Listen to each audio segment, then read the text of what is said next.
Here we have the oscilloscope instrument, and tapping on the lower left icon brings up the cursor menu, from which you may add or remove cursors.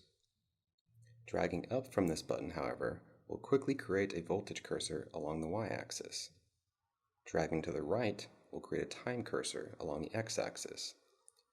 Now these cursors are smart and provide additional options by tapping on it, allowing you to track the mean, maximum, minimum, and other options.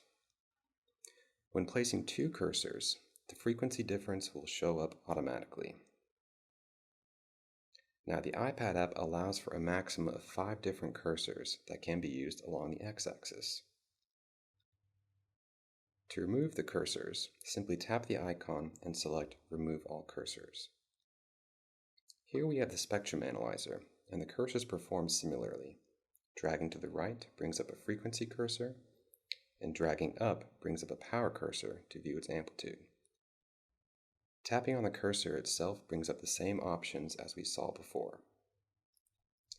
And you have the option to remove individual cursors by doing this. You can also add individual markers by dragging from the ruler icon.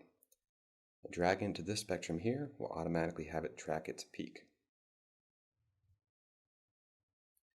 You can also reveal additional measurements by dragging up on the graph and tapping on it in order to configure the measurement for both the channel or the placed marker itself.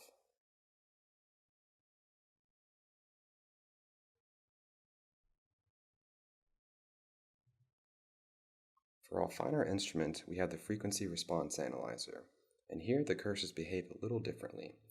Dragging the cursor to the right brings up an aligned cursor for both the phase and amplitude plots at a particular set frequency, and dragging up brings a phase cursor, which can be moved between plots for both magnitude and phase across the horizontal divider.